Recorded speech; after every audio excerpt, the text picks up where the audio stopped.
6,16 en Canarias, echando un vistazo al precio del petróleo. Es el termómetro del resto de los activos. Ahora mismo 72,34 dólares el barril tipo Brent con vencimiento en agosto. Muy importante ver cómo se mueven los futuros americanos y los bonos americanos. El 10 años en el 4,37%, ahí lo tenemos, mientras que el Bund se aleja ligeramente del 3%. Su rentabilidad está en el 2,85%.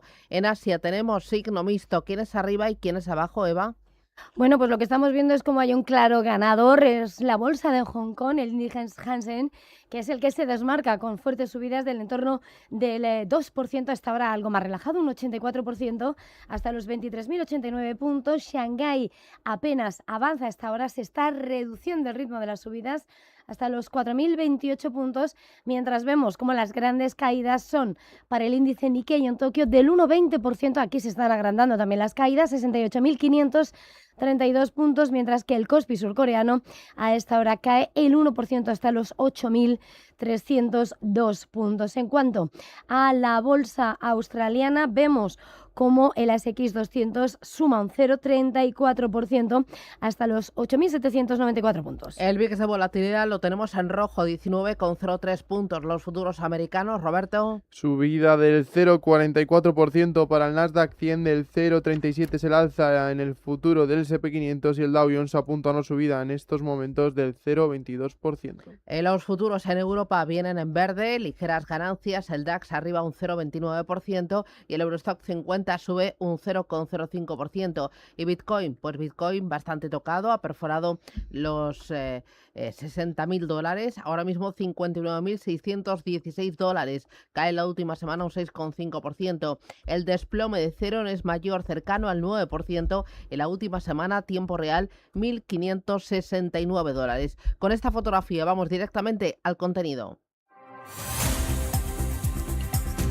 Y aquí, ¿qué es lo que tenemos? Vamos a empezar por Asia para ver lo más importante, las referencias macro y micro. Importante Japón, porque las ofertas públicas de venta de acciones en Japón caen a su nivel más bajo en 15 años. Pues sí, según publica Financial Times, además, la escasez de compañías emergentes preparadas para cotizar hace imposible una recuperación a corto plazo. En el primer semestre, Japón ha registrado solo 18 OPVs y 917 millones de dólares en ingresos. Es la menor cantidad de debuts desde 2011 y la menor recaudación desde 2022, según los datos que cita de Dialogic. Entre tanto, en la bolsa nipona, hoy importante Toyota, que vemos como retrocede un 0,45% después de haber anunciado que sus ventas mundiales de vehículos han disminuido por cuarto mes consecutivo en mayo, caídas de una disminución del 7,2% interanual por el golpe de China y Oriente Medio. También importante, Mitsubishi Heavy Industries subiendo después de que el diario Nikkei haya informado de que la compañía tiene la intención de duplicar su capacidad de fabricación de grandes turbinas de gas para el ejercicio fiscal 2030 en medio de la demanda de inteligencia artificial. Bueno, las gigantes surcoreanas Samsung y SK Hynix, SK Group, se caen con fuerza porque hay mucho revuelo en torno a los gigantescos planes de inversión. ¿Qué está pasando? Bueno, pues sobre todo la actualidad se está escribiendo en tiempo real porque el primer ministro del país, Lee, está compareciendo a esta hora y acaba de decir que precisamente el país va a invertir entre 5 y 20 billones de won en nuevos proyectos. Dice que se va a realizar una inversión en una base de producción de semiconductores en el suroeste del país y señalando cómo va a enviar funcionarios para supervisar personalmente proyectos importantes. Es el tiempo real, mientras lo que viene cotizando esta mañana el mercado son las caídas fuertes por parte de sus gigantes de los chips, los gigantes que son, por supuesto, Samsung con caídas del 7%, SK Hynix del 5%, mientras se espera ahora mismo que se confirme esa cifra adelantada por los medios de hasta 2.000 billones de wons, 1,3 billones de dólares en gastos en planes de inversión para la próxima década, que irán desde fábricas de chips hasta centros de datos. Se trata de un lanzamiento coordinado en medio de la creciente escasez de chips de memoria que está provocando una subida de precios. Bueno, vamos ahora al mercado Hong Kong hay avances también liderado por la tecnología, pero hay una excepción que es Lenovo. Se ve arrastrada a la baja por su pronóstico de que los altos precios de la memoria y los chips han llegado para quedarse durante un largo tiempo. Y con ese pronóstico de que se va a estancar los precios, caídas del 11% a esta hora en la compañía. El fabricante de PCs ha advertido que los precios de esas de RAM y las NAND no va a volver a los niveles anteriores en mucho tiempo por esa extraordinaria demanda proveniente de la industria de la inteligencia artificial. Caídas, desplome, pese a la mejora en el precio objetivo y la recomendación de compra de Nomura. Por su parte, Bilibili ha llegado a subir más del 8%. Baidu también se ha estado disparando esta mañana en la bolsa de Hong Kong y escribiendo, por tanto, lo que está siendo la crónica tecnológica JD.com y Meituan en una jornada entre la que los protagonistas han señalado, por una parte, ByteDance ha negado tener planes para adoptar el chip de inteligencia artificial Kunlun de Baidu, pero ojo porque Baidu sube con fuerza después de que se haya anunciado que Kunlun Chin, su filial de chips de inteligencia artificial, apunta a una salida en bolsa en Hong Kong por valor de 50.000 millones de dólares. Bueno, vamos a China. Incluye en su lista negra a 4 institutos de investigación de defensa del gobierno japonés. Extiende sus restricciones a la exportación de docenas de otras entidades niponas. Pues sí, efectivamente. Intensifica así la campaña para limitar el acceso de Tokio a bienes de doble uso, ya saben, civil y militar de origen chino. Entre las entidades afectadas está el Instituto Nacional de Estudios de Defensa y centros de investigación de sistemas terrestres, navales y aéreos. También se encuentran varias unidades de Mitsubishi Electric con caídas del 1% esta mañana, Mitsubishi Heavy Industries con subidas, sin embargo, del 2%. Por otra parte, Pekín ha incluido otras 20 entidades como Mitsui, fabricante de drones, en esa lista de vigilancia. Además, en Asia también protagonismo para Firmus Technologies, que va a construir su primer centro de datos en Indonesia en el marco de una colaboración con Nvidia, la startup australiana, que espera conseguir hasta 30.000 millones de dólares en acuerdos de compra garantizados durante sus primeros 6 años. Y también importante, como la empresa de servicios informáticos Nagarro está a punto de ser absorbida por la compañía india Persistent Systems.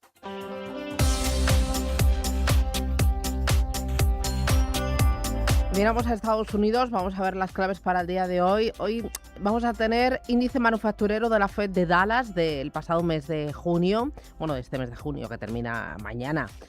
Mañana tendremos la encuesta Halls de ofertas de empleo de mayo, el índice de confianza del consumidor de la Conference Board y bueno, va a ser una semana bastante cargadita. También en cuanto a resultados empresariales, porque tendremos los de Nike, Constellation Brands y General Mills. El viernes pasado, bueno, vimos caídas suaves del 0,24% en el Nasdaq, el Dow Jones más planito, 0,09% abajo y el S&P 500 todavía más, un 0,05% de recorte. Se salva de una semana en la que el índice tecnológico ha bajado más de un 4% y el Standard & Poor's casi un 2%, provocado en gran parte por la venta global de tecnología y por las noticias que apuntan a un retraso en la salida de bolsa de OpenAI.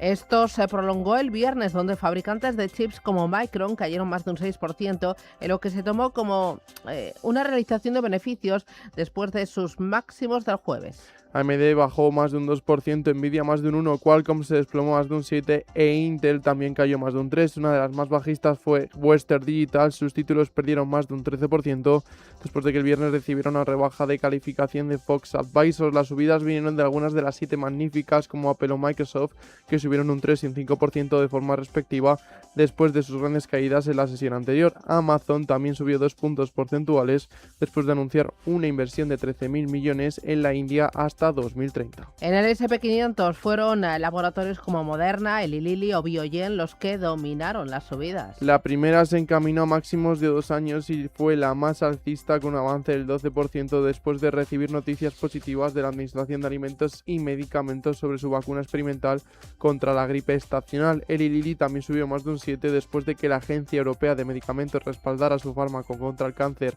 Jaypirca, y Biogen avanzó lo mismo tras recibir la designación de terapia innovadora por la FDA para su fármaco candidato Salarsen. En el lado de las caídas destaca el desplome del 23% de ON Semiconductor, su peor día desde 2020, después de anunciar un acuerdo para hacerse con la compañía Synaptics por $7.000 millones.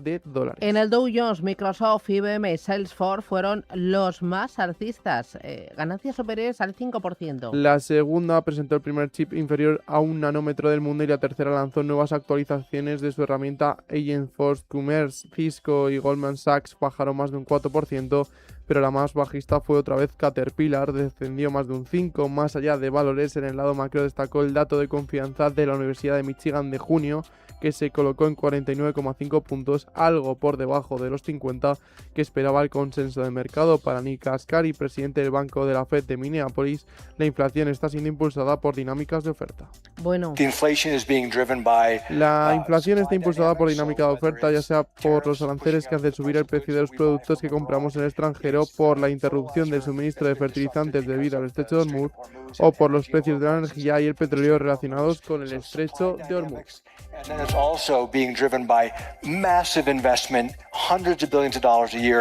para el día de hoy estaremos atentos a Tesla, ya que Morgan Stanley ha elevado su previsión de entregas para este segundo trimestre, gracias sobre todo a las ventas de China y Europa. También el foco estará puesto en SpaceX, que se incorpora, como decías, al Russell 1000, y Alphabet, que debutará en el Dow Jones, ocupando el lugar de Verizon.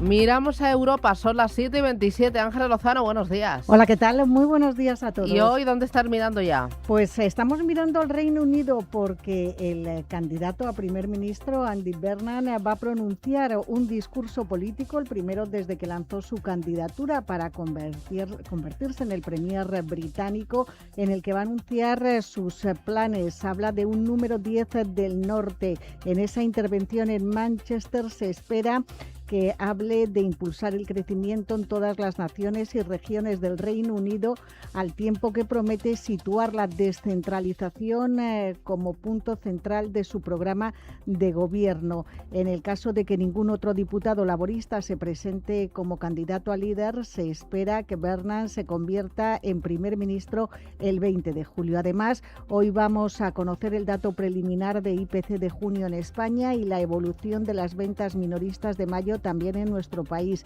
En la eurozona se publica el índice de confianza del consumidor de junio. Conoceremos resultados de Prosus y celebran Junta General de Accionistas Ecentis, Prisa, Montevalito, Niesa Valores, OHLA y Amper.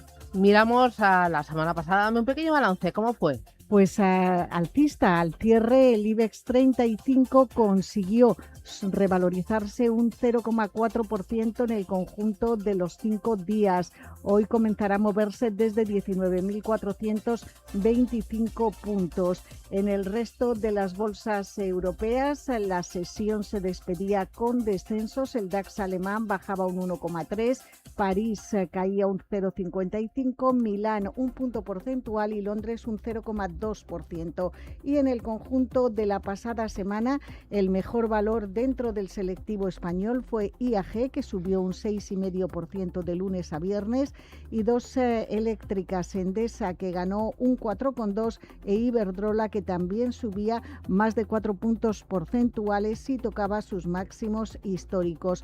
Por el contrario, lo peor lo vimos en la tecnológica Indra. Fue una semana muy difícil para las compañías ligadas a la defensa. Perdió Indra un 14,8%, por detrás las dos acereras. Acerinox se dejó un 6,8% y ArcelorMittal bajó 4,5 puntos porcentuales. 7:30, esto es Radio Intereconomía.